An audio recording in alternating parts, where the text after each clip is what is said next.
Hi, my name is John Purcell, and I'm a dialogue editor. When I say I'm a dialogue editor, most people go, huh? What's a dialogue editor?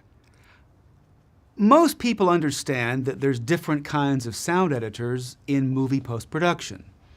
There's people who edit sound effects. What do they do? Well, they edit simple things like, nuclear bombs and buses full of school children falling off of cliffs and motorcycle buys, and also lots of little things you never hear, like a little car horn here, a little car by there. But once you sort of explain to people what they do, they go, I get it, sound effects. There's also people called backgrounds editors. Now, if you don't know what a background is, you don't really know what an editor is. But all movies have backgrounds. The backgrounds are the sounds that fill an entire scene from beginning to end that define things like the space, the size of the room, the season, where are we, the mood of a scene. Somebody has to cut them. Those are background editors. Other people edit Foleys. Foleys are the sounds that are made by, in essence, actors during post-productions that mimic body sounds. Could be feet, clothing sounds, could be little things like my watch here, the clicking of my watch, could be all sorts of things. These are sounds that add texture and focus and reality to the dialogue in a scene. Other people edit music.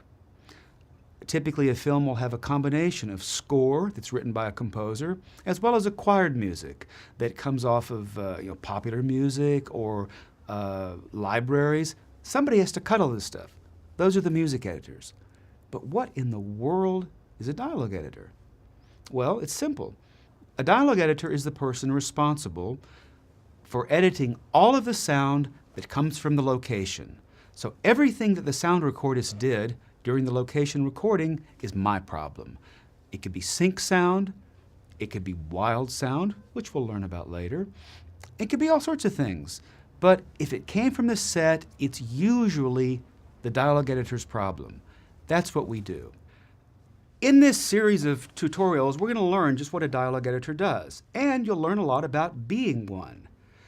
After all these lessons, you probably won't be a dialogue editor, but you'll certainly learn a lot about tricks to make your track smoother, to give it some depth and perspective, and what some of the protocol is in the professional world to create proper dialogue tracks so that when you take your tracks to a mix, you don't come across as an idiot. So over the course of the next several tutorial lessons, we're going to look at just what is it that we do, and then we're going to look step by step through the process, starting at the very beginning, which is getting organized, going through how to make scenes smooth, then how to remove noises, and then we'll talk about the more fun things, how to make perspective, how to create depth, how to make it appear as though your dialogue is popping off the screen.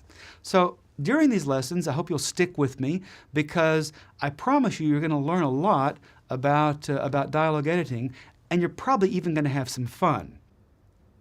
It's one thing for me to say that it's the dialogue editor's job to deal with the production sound, but that's not a lot of information. I think it's worthwhile going through a list of what exactly are the goals of dialogue editing. What are we trying to accomplish? So the first goal, the first thing we have to do is get organized. We, as dialogue editors, get our material from the picture department, from the picture editor. They lock themselves in the room, the picture editor and the director, for weeks or months or, God forbid, years, and they finally come out with this movie.